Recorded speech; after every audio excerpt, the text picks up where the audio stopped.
TV achakutugoberera kutandika katundu kasera kanena atugobera ku Facebook ne njagala Kayonza nkubira ku simu Kayonza ndisa abantu ewange abantu bano mbakoledde ne Yusufu nye muba kisirani kaya noyo Kayonza mutwadde abantu ne buli gokola tofuna nze buli kyenkolesa okolede government ogifunye okolede buli gokola tomufunamu omanyi Katonda ndoza bwati oyantonda kakati abantu balinga baganti nze nino Uganda ne Kayonza bajjawo balese waka ono omuzungu yasula wange oyo gundi bali babyetta kali ayina ekikumi kye yaleetayo David Connell bo balowooza balo wange nedda nja kugenda mukeberemu alabika nze siri Yesu Kayonza mwe bakayonza nenkolera katiraba ono gundi ono mukwano gwange Senfuka owa kansa yakutte miliyoni 7.5 aba State House babadde baleese okujjanjaba omuvubuka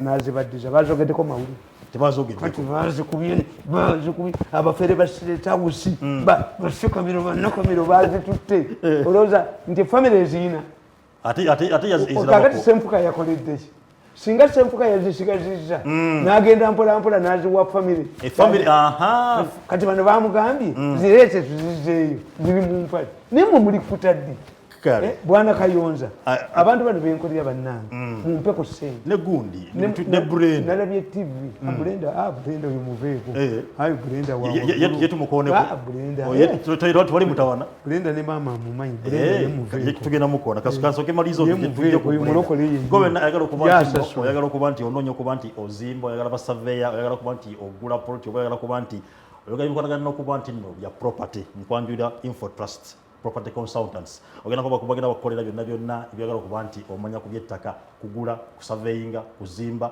oyagala kuba nti ettaka lyo oyagala kuba nti nno oyagala okumanya byonna ebyettaka nga bitambula byonna services bakuwa bagenda kubakuyamba okuba nti ogula ettaka wamu n'okuyitundira mayo land okuba nti olifuna bulungi wamu n'okuba nti nno basobola nti bakuba ettaka lyo survey land survey basobola nti bakikolerako ddala bulungi wamu n'okuba nti nno oyagala okuba nti ofuna ebiwandiiko by'ettaka ennaku zino buzibwazze ku ttaka ettaka bannange si bijanja nti ogenda kuba nti ogula wali mu supermarket oba mu dduuka aba ettaka ekikuwamba nti olina ettaka olina okuba nti olina ebiwandiiko byera kati oyagala okuba nti ofuna ebiwandiiko by'ettaka bagenda bakuyambako bano ba info trust property consultants n'okuba nti bakuyambako okuba nti nno ozimba ekizimbe oyagala kuba nti ofuna plan eri ku mutindo eri ku muzuuli genda obeere ng'ebikwatako balina enamba zaabwe z'essimu ngenda kuba nti zikuwa osobola okuba nti oyogerako nabaawo aba info trust ngenda kuba nkuwa enamba zaabwe maaso naye nga ngenda kuba nti nkwajja n'omukungu omulala gwayogeddeko wano omuzeyi Tamale ye Brenda's Beauty World gwe nayagala okuba nti onyirira obeere ku muzuuli kasuka abeere kato omuzeyi Tamale omufumu oyinza okugamba oyinza okugamba tuli myaka gyegimu naye ng'ate musajja akaddiye agenda mu Brenda's Beauty World n'abeera ng'akola kamasaagi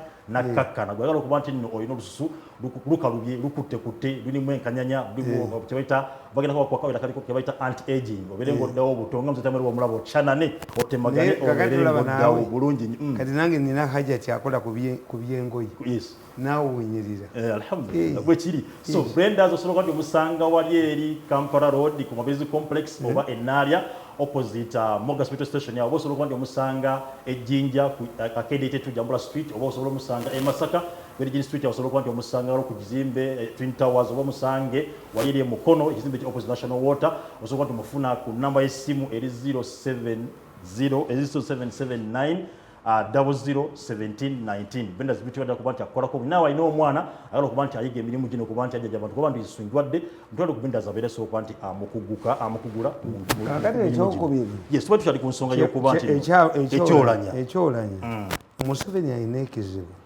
bamuzannya reverse psychology ti abasajja bano bo buli incident ebeerawo bebagikola naye ate ne babalaba banakikuba ku Museveni kakati nakugamba ti Museveni requested Kitaka to supply him with the drugs zentezi tumwebaze Nakalema ne Kabusenga ne Kabasi ne bagirinyamu Nakalema n'akwata abaana ba Kitaka n'abasiba eddaka lya Kitaka lyonna Nakalema n'aliremesa aba tumwebaze yalina baleesa abagenda okusapulayo Kitaka namusanga yeekwese bw'ati nga yeekwese mu kifaananyi kyabikira mwali mugaja nkutwale werere akazi kano kayingire tuleera nga bwinode okutta bano ab'obutabo bwange batutu enkya ku lwokusatu kisaka oba paka lwakusatu olw'enkya kisaka bw'atampa bukadde 10 mnaona hiyo maiti zinatembea kwa gari za KCCA.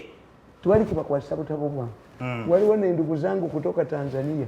Ndugu wangu kutoka Tanzania, piga simu yangu. Piga simu yangu 0752 630 0752 630 Baba B. Balina sente bano Nyanza. Baba de baba twalide ekifaananyi kya Tamale ono giwakali. Ne baba kanti oli omusajja tumumanyi. Tumulaba ku TV. Tumulaba ku TV ne baba gamba. Mukozi ya mufuga. Sente muzituwe tugende wamu. Mukozi abamanyira bamanya itabu. Ebitabirimu. Abafere. Ndugu wangu kutoka Tanzania. You have done very well. They insisted they must see me. Okay. Don't accept it. Wepiga simu yangu. Kuja kwangu. Kwa nyumba yangu tuzungumuze kidogo dogo. Mimi mtu mzuri sana. Si mtu mlevi, si mtu azimu. No. Mimi mtu mzuri kabisa. Ngubuli. Tumusebe bamuzanya abana. Tumwebaze ne mwenda. Basajja bagezi. Kesi. Nekyo laba kibadde. Mwebali. Nekyemula kuti mwebaze mwali. Tayina watali. Nekino ekyogamba. Emmotoka mu Kampala enkadde muzire Kenya kutunda scrap. Okay. Emmotoka z'abantu bazitunde. Scrap. Kubanga wali venue nayo ali muntu awazaabo. Ino government bagiina. Neba nekiri mu revenue. Yo ejja kyabadde mu revenue. Bageze mu parliament naye ngekiri mu revenue. Kukuba Museveni mumalawo. Museveni tayinza kuba nti ye abenga yagwa naye abamukuba baki. Kakati nkugane egamba nti look, you have the possibility of an inquest. An inquest. Yes. Do you need to arrest people? Police ye gamba. Muzeyi Lokori. Two. Bobby Wine. Two. Chiwanda. Bonna babeta. Antiwulira. In an inquest you get okuja n'omulamuzi bajja mugwe ng'akakiiko kabagamire. Museveni ye kasalonda akakiiko kabakamutwalako. N'omulamuzi bajja mumugulako. Okay. Bamugule. Era kiddirewa. Kiddewo. Two. What sensible person can arrest Oulanya as father? What if he dies? Omusajja ali mu nnaku ye this morning is a hostile mob. No. What type of spokesperson of the police? Wewe enanga. Omusajja ali mu nnaku ye. Wewe muntu wa wapi? Akyakabira mwana we. Yes. Bwe ogenda omuyita mu polisi. Otya bwakola kusinga. Kakati Museveni Baganda bakugamba. Kwa Kiswahili tunasema toboa. Mwaliko na maneno toboa. Why are you silencing these people? To the extent that you are silencing Oulanya. But don't blame the police. No. It is President Museveni who ordered. No. Order ya our president. Byagala ku nsonga. Museveni bakateeka ye baagenda. Mbabazi ali humbled. Kuba yakomawo ng'ali humbled. Kateeka ye ali humbled. Kati Museveni is lacking a person asobola omugamba ekigongo atusse. Kigongo yaliwo. Nasobola nti tugenda. Nedda bwe yaddigo. Kuba Museveni yanyiiga I agree with him. Abaganda baga nti obukadde buzaalenge. Anodimani yanyiiga mangu. Nti a man like him, but Museveni should draw examples. Museveni bamuga nti yayokeza amasiro. Every accusation. Nibaga ye yagocha amasiro. Encha. Galubindisi. Natekako galubindisi. N'abafere b'emmengo. Nebagende wa Museveni ne bamuva billions. Nekino bade bakiza gyali. Anti baagala ti ayita abamawulire abawe ssente. Muzeyi want money to cool the water. Abeya yogere nti bannange okukijja amawulire twagala ssente. Bwe bamufera. Bamala kimuteekako ne bamufera. The government instituted a commission on Masiro. Where is the report?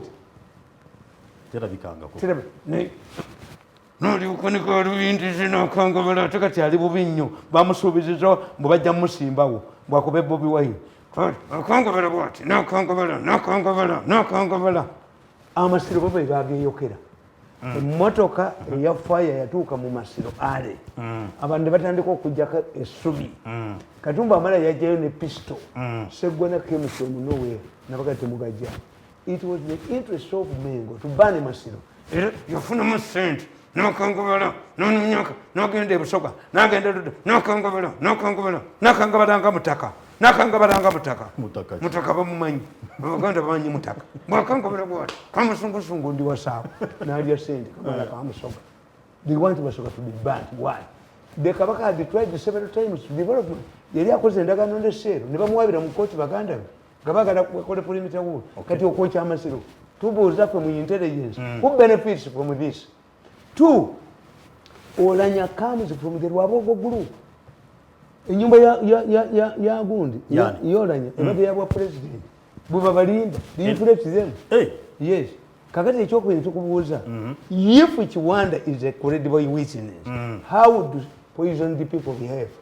The moment you realize that you are poisoned, what will the reaction of Oulanya? Which clinics or hospitals did you go to? Muyuli kubanga Kiwanda engeri gye bamujja mu kuseka ne bamugoba amanyi Museveni takyamuwa mulimu kati tomujjaako mutamiivu musiriki takyalina kyasuubira mu gavumenti ya Museveni alina gyonoona. Nakugamba nti the president, the mistake he made was overreacted. Maybe it's the age. Museveni yali tali overreacted ngaatunda butunuzi. Kakati Museveni overreacted lwakojo bwe yali gyesalinga Nuuru. N'abagoba. Kakati what does it mean? Lwakojo yategeera ono talimpa mulimu mulala. Ate teyamuteeka under house arrest. Kyobulaba Nuupu yakuba. Lwakojo baamubuuza nze yansangako ekyengera nga ngende wano. Naŋŋamba londa buli kimu kyoyagala kyonna. Nga ye ekisa kyali Lwakojo kino akijjeewa. Nansasule naye manyize engeri gyentema. Nalondalondamu katono nze sibeera panisha. Naye kakati ye mukazi we teyayitamu. No opposition yali ekubye Museveni mu Buganda nga bwe yamukubye. It means Lwakojo yagenda ne data. Why? He did not expect to work with Museveni again. Nkitadde kiwedde. Yes. Antegedde. Kali Kiwanda kyaliko. Kiwanda kyaliko. We must study Oulanya who has realized at this time, the time Kiwanda talks, as a poisoned man. Obutwana butuufu mbulina. Yagenda mu badokita bameka. And the documents must be available. Sisiba bantu reasoning. That's why Rwabogo said we have a media guru. Rwabogo is willing to buy my channel TMO millions of dollar bill. Nga yakozesa millions of dollar bill. Ate awo neeyongerayo. Kubanga kati bwe mba nali sente yange mu katale. Musajja naga ndi billion n'ekitundu. Omulala najja nga wassa. Asitunda. Era osobola ogumamuko. Balina kye bakyagalamu. Kati obanga nze ndi wasse. Oli wase sente.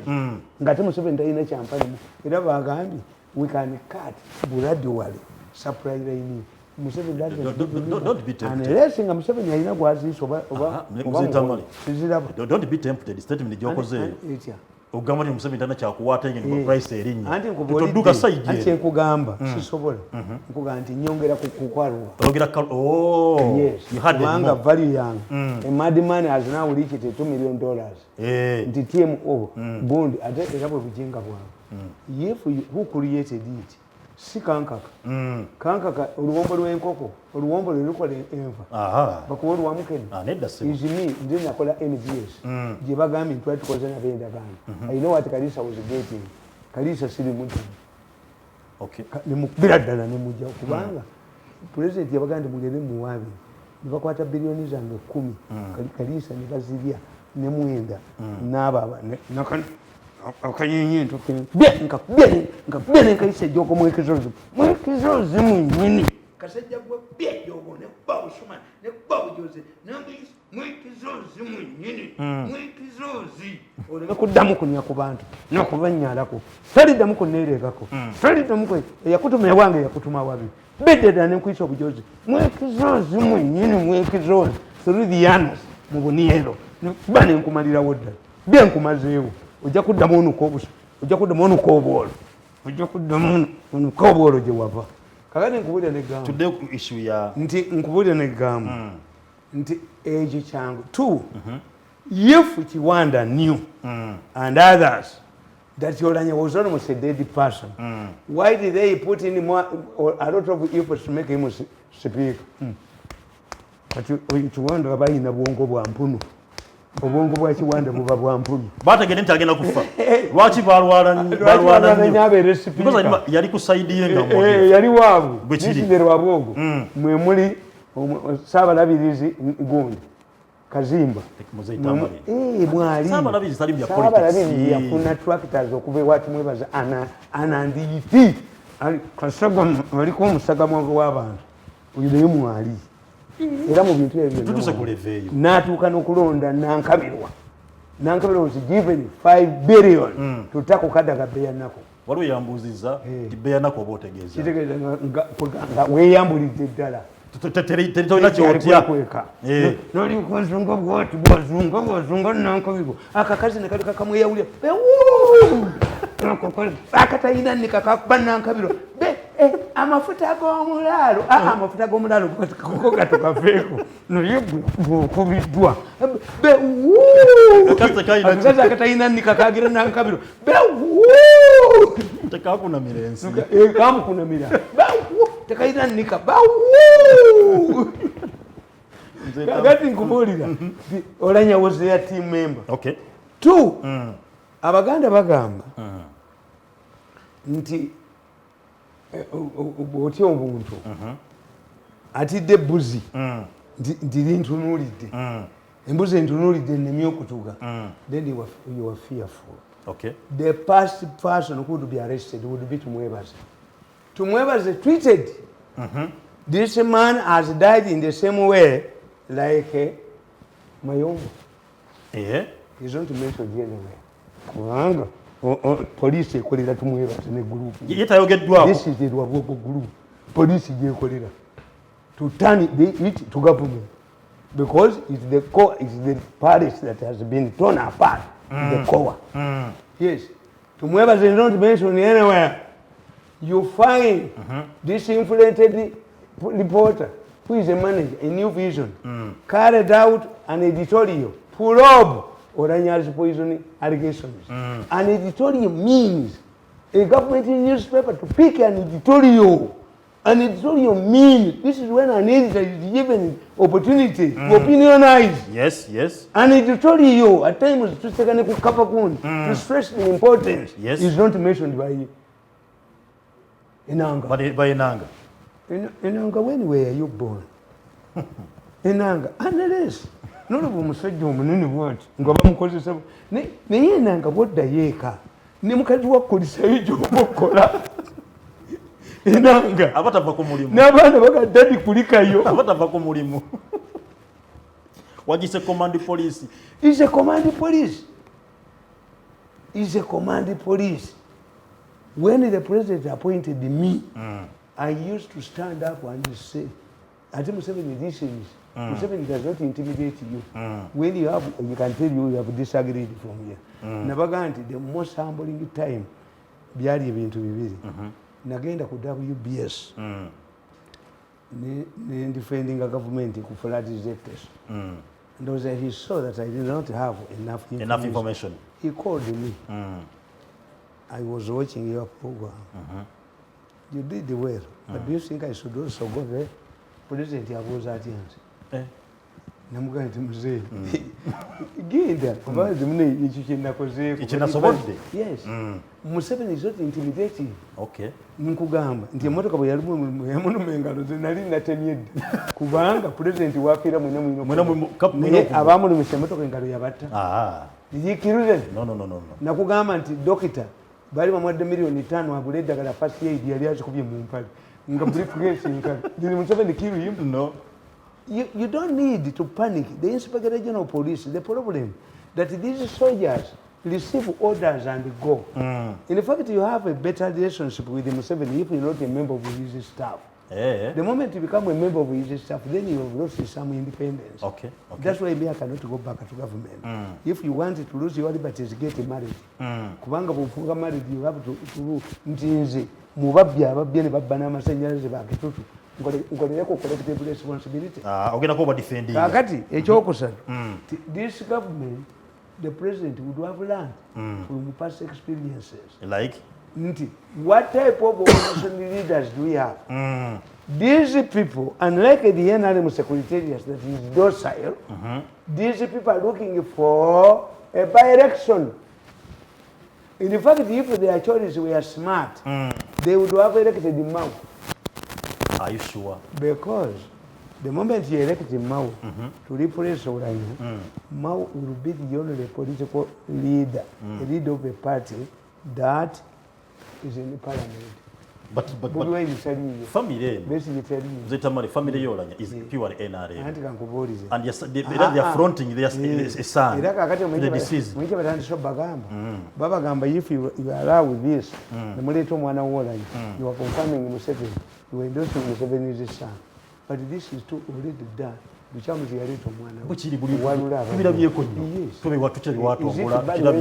president was said, is it bad when it comes to Museveni's family? No, it is okay. This power was borrowed from the public. Museveni cannot extend it to his son. Okay, stand. Unuka.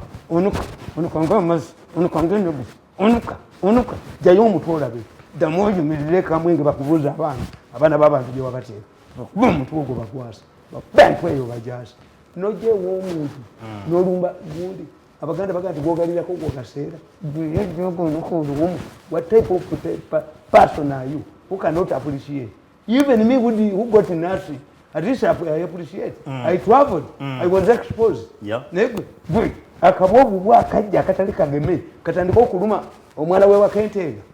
People say it take a quarter. So, Mr. Tamale, you're saying it is uncalled for or command Mzee Okori, Bamwita police questioning. Ubom silencing Umongere no Kumongera.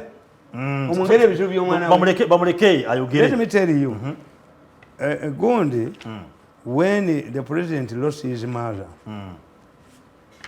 Salia Kava Maziga Maiti, but the Mugaga, the Napoli Gentiona, Ninachi, Mamanga food day, Sibadena, president told him. Sali you remember you were Jen. You talk about what? Abaganda Bagamba, Alida. No ganti akabi bubi. Okabi bubi. Waliwo bali kesi gondi yafa. Gondi Sebagereka yafa. Yamutwala omusabira mu parliament. Waliwo omusajja nga muyita kaitaga kawera nga mulokole. Yagamba God is not kill Sebagereka. He's a devil. Nebamuganda aniatta. Nga akoze iki aruzize onzikiza twina sheke wafeyo naye nzaje yafiro mwana nagamba Mungu era wacho twala wange atenga yagera ninga yagera niyo kwanga ennaku wewe ngakwadde balongo wali muvumye kitufu so muntu abafiridwa munnaku asobola okola ki in normal circumstances you don't talk you are emotional. True. You make many mistakes. Kakati ekyokubiri tibaba sajja mutulye mawanga amalala. How is it been handled? Nti ennyonyi gye baakuba, it has taken almost 30 years. When RPF is trading accusations with the friend, and yakuba ennyonyi Yahabyarimana, who had the benefit? Toyita ganti RPF yakuba ennyonyi ng'ate yasapaaking off to kill abatuusi. Toyita kugamba nti baakuba ennyonyi RPF yalina abaserikale 7 ku palamenti ya Rwanda. Bali babatwaleyo nagenda nabo. Era twababuuza what are they going to do?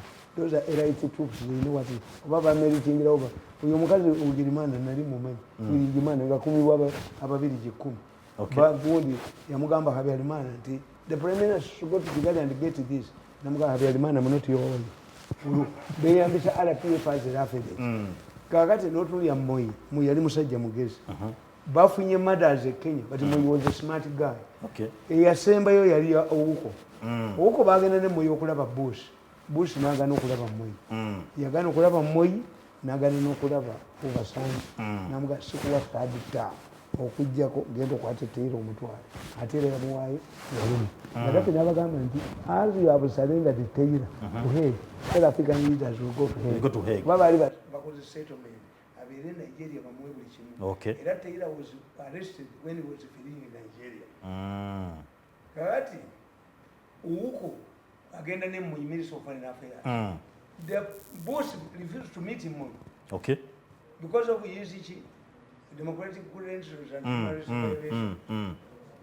Laba gundi wakati mulabe ouku omusajja aganye okulaba president agenda ka president wo gwokole ki gwogende bateko omulabe era bwe baali baddayo munyonyi Nicholas Bwoti nti yamugamba your excellency Mr. President when Ouko was murdered was assassinated we put up and the battle into Bundi's family ya Ouko okay muganda bwe bakwata ndi wabaddewo bad blood between the two okay mukao mwibali bamuganye kuzibu mwiyajja n'atuulawo abaana ba university bamufuni mu manso lyenvu make matters worse nti ne ya Kenya nde Kenya yafananya nga nebyo yogera you cannot defend oba kifuba kiramu gwina kuba kirogera bwogezi except when you are talented like me I can defend something nkugamba nti omusajja yakola saloon tagoba mugoli wa mutwe mubi kati nogende woyo gundi bulenda nomuganda atenemereddwa ye yasoma kutereeza mitwe ye ina gwe mulimu gwe yes kakati for spin doctor twasoma mu somero I know how to defend something yes buli muntu yenna ali talented kituufu kakati ye mu olumbi yakola bamwitanga olumbi a pathologist yagamba ki pathologist yagamba nti yekozesa assassin yeseyeka ne yeyocha bagoba olumbi Kenya bali bamusi nabali bibakola bonanga okutta katabako kakalimu yes and nkubulira how they turn things against government oba against their target okay kana katabo kalaba kiragala okutuwaawo yes okay mutayimu nsembi kituwe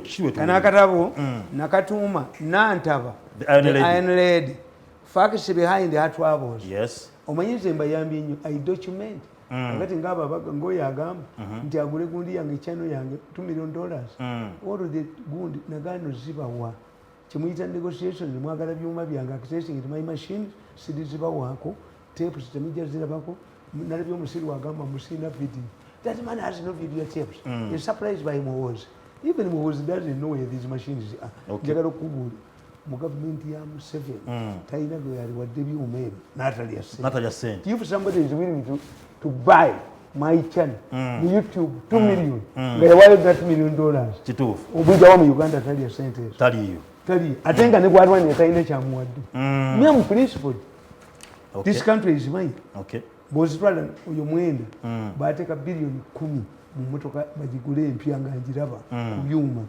bagirete wange bajimpe ne sente bazirikemu mwenda nategeka abantu banzite ekiro bazitwala nawe nobizira neba kubira sente tebuzirete ane bali baganye bali bambulidde mukazi wange omu yaloota nga amazzi amachafu ennyo ngakuba emotoka eyakamunyegagizaayo neyita mukubidda negagizaayo neyita mukubidda negagizaayo nambulira nze siringa siza nze ebirooto mbala kugamba gwe nawe walinga toto siza nze n'omusota ngugamba ti bwe muba mwagala kunkanga nga muzze bwe mutyo nja babobbola vaawo nze nkubira kugamba mpola bwe baabe bakutumye aba najja ekiro naye gwe genda gwe gulemerawo ngwasa kale tuwe ensonga eziri mu katabo akati nkugamba nti what is part of this fight Nantaba has been an outspoken minister in the Museveni's cabinet, reporting to the president about mafia plots and the political impact of their actions. The minister of ICT, Frank Tumwebas, is in big trouble. In fact, has disappeared from the scene like a gonorrhea. He and his allies blame Nantaba for his misfortune. They strongly believe that she is the one who reports the evil actions to the president. Remember, Professor Anthony Mbonye was forced out of the Ministry of Health because Dr. Diana Atwini, a sister-in-law to Frank Tumwebas, feared that Mbonye would report the corrupt deals to the president through Nachobe, who is in the State House. Eventually, comptroller. She was removed there. Yeah. She was giving money. Their fears were justified, since anybody in trouble would have sought help from Nachobe, given her status. The mafia operates on humiliation. In the case of Nantaba, she is the state minister of ICT, who would be in a position as Minister of Information and Technology to trace the person who who ordered the execution of Sebulime using the killer's cell phone. This explains why she's being chanted. Olaba bwakola. Nti Nantaba yali minisita wa ICT. Naye esimu eyakuba esimu okulagira Ssalya Sebulime yakubira ku simu.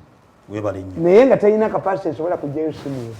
Naye nga zeyatayirina. Chukanga she's the minister. Njiyina yakuba esimu wano ddi njiyina even if you kill me or kill me biri ku embassy. Nirwe chuma talita amasimu galigenda kugamba. Amasimu ago tujja why mafia plot flopped ku Nantaba namuyamba. All of the newspapers including the mafia controlled media houses like a New Vision, Bukedde and Monitor reported how Minister Nantaba had survived an assassination attempt.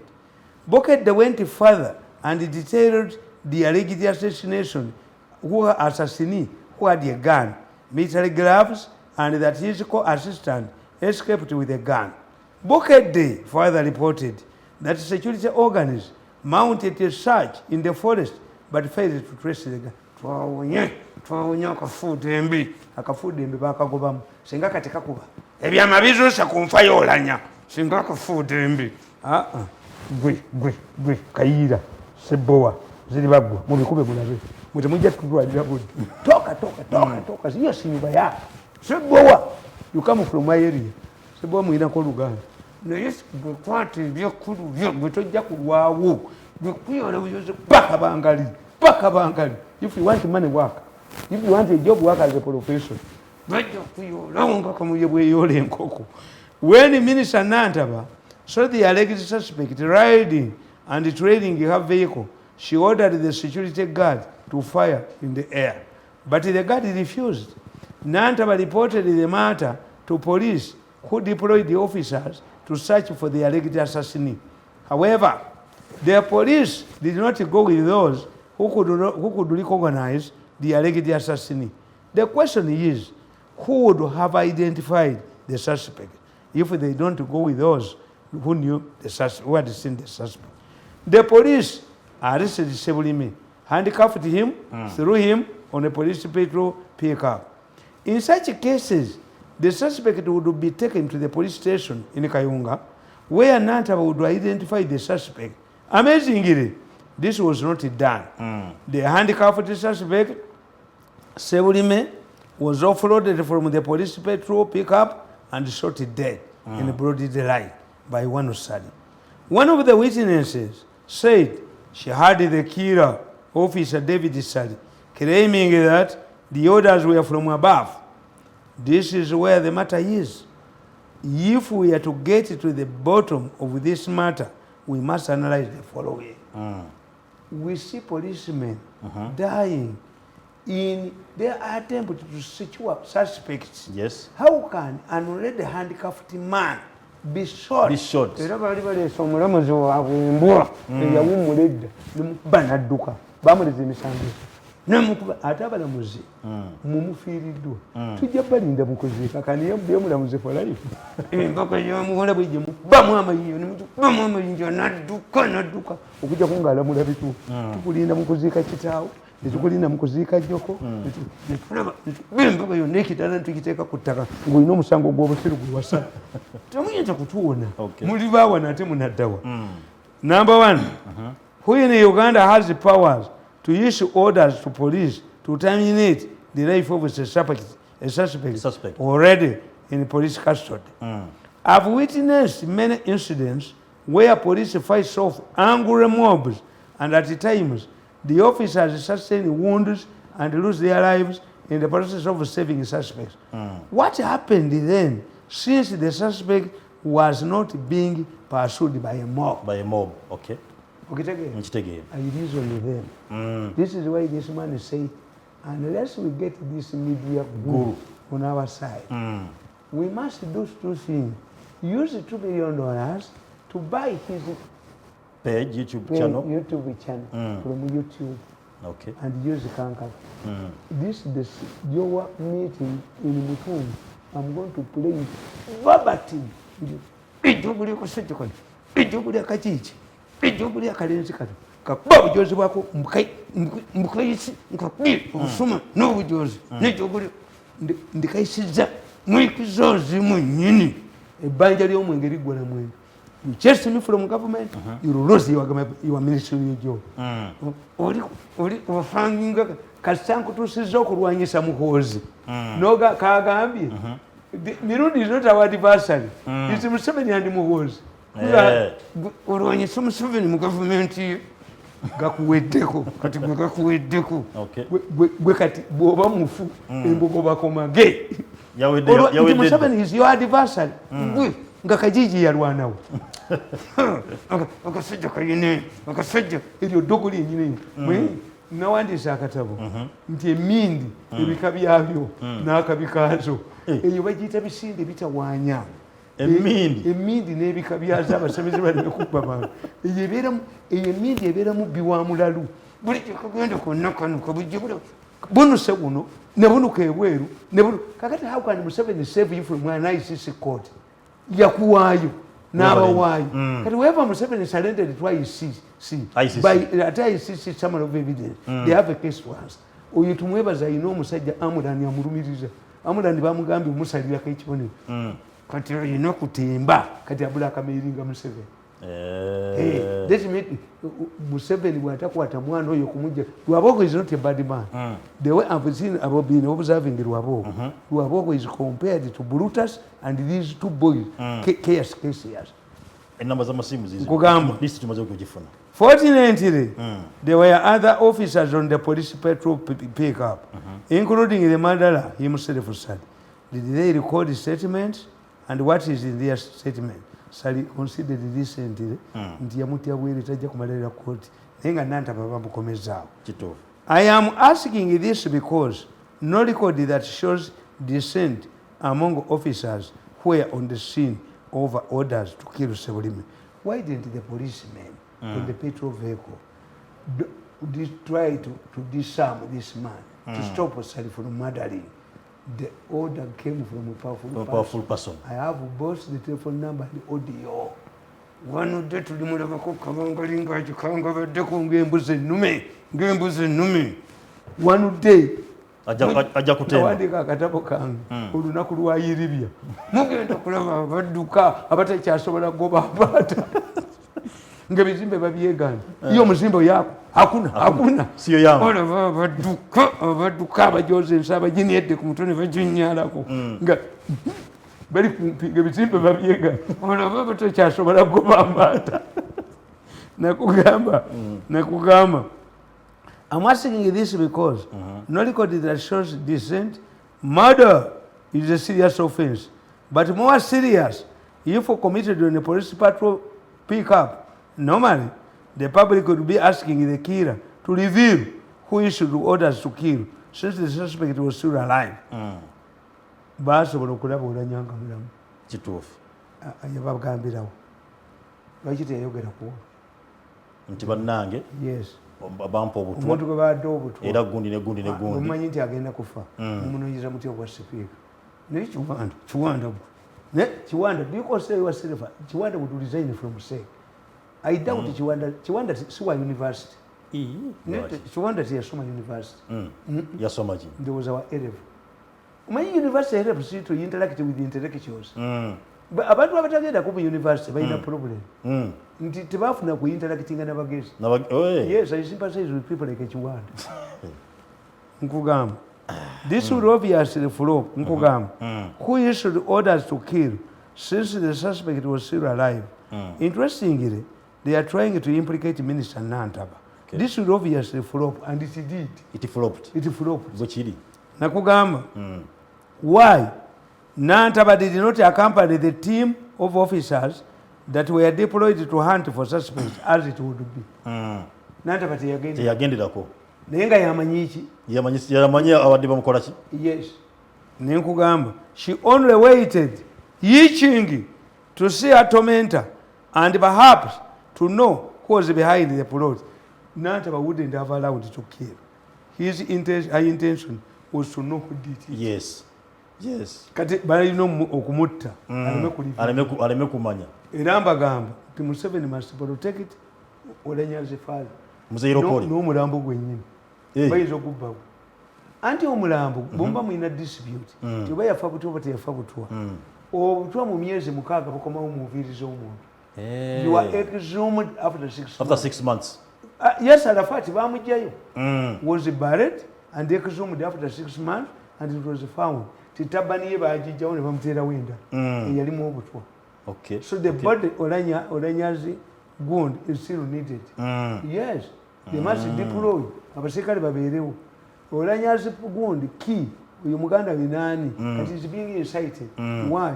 They are preparing anti-Museveni sentiments into because in the short run they are preparing anti-NRM sentiments in the by-elections. In the by-elections. But Tadongo Tachimanyi. Balindas, Bovakola Baba descend. Ngani akola namu. Mwe. Abalingo omwana gwe bamala okuba ennyuma n'alyoka ayogera. Waliwo abaana be bakuba ennyuma n'alyoka ati bamala basindika nga wheelbarrow. A party must be functioning all the time. Yes. Yes. A party secretariat. Ena kubanga director of research. Research iki. Again. Nkugamba. This is why the police prefers to save suspects in cases where mobs are begging for their blood. Police is saving a suspect to get information. The only suspect we kill on site is a snake. Tujibuze je yavudde. Ndiwavudde wama musotagu. Wavudde wa. Buno gwokuba. Suspects are protected to get information from them. Yes, kituufu. Yes. Even in the army, prisoners of war can be exchanged. Even the dead bodies can be exchanged for live soldiers. The first group, we must go back and understand how the mafia behaves. The first group that gave the story to the media was looking for money. Bali bagala to extend security cameras to the rural areas. Era Kayigola namugambe Kasagamu bakugobye bakkamera security cameras. Bannannyini ensi olunamala okubba ssente gwe okomawo. You read my book from Bupakasi to Chidori and back to Bupakasi. Bamala okujoga ne bakkanyuka periferi yojo 5 billion ne bazitwala. Embona bagikomyawo ne bagifuuwa konfu except me. Except me.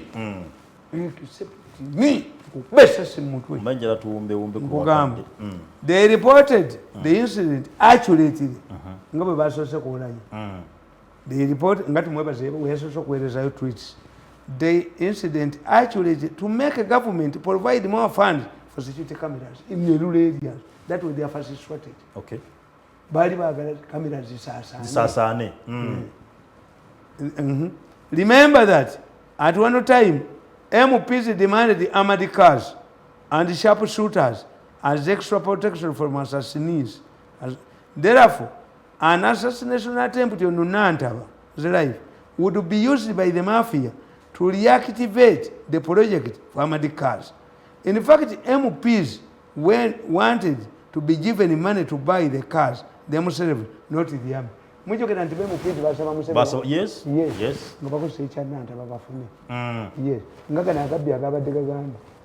Yafudde cancer. Ngono muvuga wo muri bene authority ayagala bakwate motoka enkadde atonde scrap wa ize market ideas ina wezi mbakuba omuntu mbakuba omuntu mwawona singa mukozi teyanyambanga mu ngobi kyenali bakoze mwali ntulidde mwali tegedde ndikatonda ina abantu be yawa talent mitwe nali bakubye mbaboloza ejjo nali mujoka ku baana b'abannamwe abazo bakolera nimbajoka nimbani yako nimbanyerako nimukanyuka akasesero nimbafuula ebidoli lyali baweddemu nekati dinabe nkwatirwa ensonyi. Okay. Gugamba. Therefore, an assassination attempt on Nantaba kati okitegedde bulungi kati kano ka Besigye Besigye Kasolo. Yes. Nti Besigye naye yasabotaging PTA menya gundi Commonwealth. Bagala no jija one. At one time I saw Ananga Di Museveni Nagamba Gundi Makinon. You move the Commonwealth here, I'm going to sue you. Government have put in a lot of money. Okay. We was in Canada against South Africa. Museveni Bamuita against Kenya to address executives Besigye n'akozesa mutabani omwana yayira Besigye gundi mwana we n'ennaku zino bamusiba yafuna okubulokola ate n'akwata omukazi. I know the boy. Mwana wa Besigye. Besigye yamukuza mwana wa Vikita Bwana. Yategeera nti Besigye bagenda mukubirawo. Besigye n'akozesa advantage ye. Museveni bamuyise e Nairobi era Besigye yagenda musibe e Nairobi ne babuuza Museveni ekisajja kyabuuza, do you believe you have the moral authority to address this August meeting when one of our leading opponents is in Nairobi? Came to as a brainy man bakifumya talk ate Museveni yekigamba, if this man wants to hear about Uganda, tell him to listen. Bali bakifumizaawo ekirala nekibuuza, Your Excellency, are you going to visit your opponent who is recovering in Nairobi hospital? Museveni again, if he decided to come here, I think mulabula kyobula bannasabye mutuyambe abantu bonna abalina decision making mu Uganda abagenda ebweru okubajjanya mubatte mutuyambe, help us, the international community. Yes, if you are in a position to provide the health facilities like Oulanya, yali speaker, mutuyambe mubattireyo. Omusajja alya mu hoteli takulya abaana b'emmere. Mutuyambe buli kigenda mukittireyo, until they solve their problem. Omusajja bw'aba alya mu hoteli takulya abaana b'emmere babittireyo, buli kigenda mukikube eddoozi ennene bikolerewa. Kaakati kankubuulire, omusajja ono omulaba ye yattanga abakazi oyo ng'essimu gy'akozesa eri 0782 36 5801 kweri zino essimu zonna z'olaba kaakati nkugamba nti omusajja ono namukwata ntya yakubira mukazi wange essimu beefuulanga nze munange nze muvuga yasamba omupiira era tumwebaze yalimu namuyinvestireti tumwebaze yalimu okutegitinga mukazi we nze yakangezaako emirundi egi neyinja omunsamizo nja okutendikira kukyanga ntabuze mukazi we ali kubikulako ngaoyasana nenkumaliramu ddala ejoge eriko mutemulenze gwe. Kakati esimu eno ziraba namulaba omusajja ono my machines key location areas district Wakiso and Kampala, zero location Nansana, Chiyengera, Matuga, Kampala, Namasuba, Namulanda Nkumbe Entebbe center. If we are biranga mwe namulizinga ku nyumba ya mukwala kakati soko tuli omusajja oyo essimu ye yatandika gikola mobile money analysis report first activity nga mukaaga nga mukaaga mu gwokutaano 2:17 mukaaga ogwokutaano essaawa zaali emu n'eddakiika 5 ne seconds nkaaga ana mu mukaaga nakubira essimu endala tozisoma togoba simu ye yokka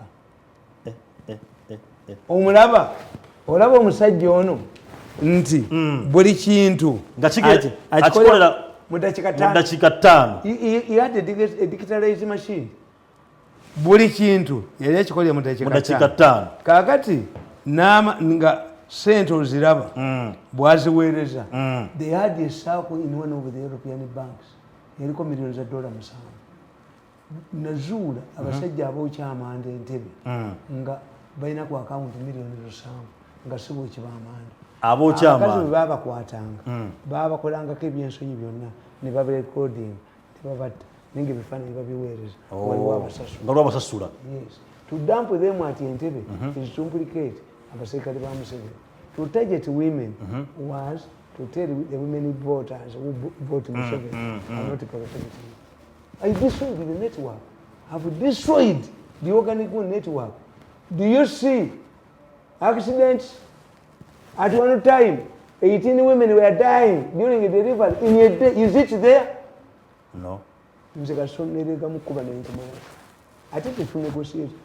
Total destruction. Total destruction.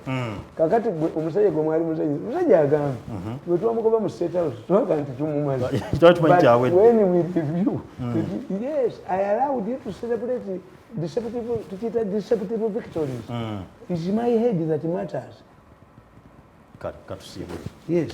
ngenda kubamberekereza naye kayonza atuweko bade bale balungi waliwo nowajjane wajjane naye yatekinze ofu naye sibo takyatulabawo bwe kiri wajjane takyatulabawo naye omukubira essimu Magoola naye takyandabawo abantu bonna babascaringa owagundi Konaviri naye takyandabawo Magoola akalo oba mundabawo munkubire ku ssimu muteekeko kituufu kale weewaawo ngenda kuba nti naggambye nakusuubiza okuba nti nkuwa ennamba ya naye babatiisa lwabwo gwe yaga nti kandi suffocate me economically unless you close my shrine nze nabaga nti nkola olunaku olwo lumo nensanga abakuŋŋaaniddewo nze mu East Africa nze neddagala erikwata ababi daweyawayi nze njirina nkola olunaku lumu nenvayo n'obukadde bwangeku nenkuba amasuuti aganyirira nengufuuwa ate kati naguddamu buto ngufuuwa okuva kumakya nyinza okugenda kumakya ate nesimu gyeninayo nyinza okufuuwa okuva kumakya nensibya obudde nenguddamu ekiro kumakya ntwala kuleeti kati naguddamu buto wakoze dda nange ndekankole Info Trust Property Consultants sobola bafuna ku namba z'essimu eri 0774 322 305 0774 322 305 oba 0709 981 937 0709 981 937 Info Trust Property Consultants osobola bakubakirako nobanga ofuna ebyettaka byonna n'ebyokuzimba ng'oba obikoleddwa ngenda kuba mutwe basene haji Skembuga tumwebaza Skembuga nange nali mpeddemu amaanyi naye ekintu okitumbudde naye asooke kulowooza ku babaddewo manyi kapa ekola bweti kapa egenda nekanga abaana baayo amagunju ne gadduka ekapa bwekola teri kapa nsajja apana kapa egenda neyekweka kapa enkazi nekwanga abaana baayo amagunju tegakomawo kana abadda bibaba abaana baayo abasigalewo bebaana this how we determine people who love an institution and those who don't want nti ndaba bakusasira nga babavuma nga mwabawa billions but in the campaign I not going to receive a single coin Museveni didn't give me a single coin kale but nze nsinga obakolera kubanga me I'm committed wabale kyesikiriza bujozi anybody who peddles this argument that Mirundi can be a minister in Museveni's government is just joking.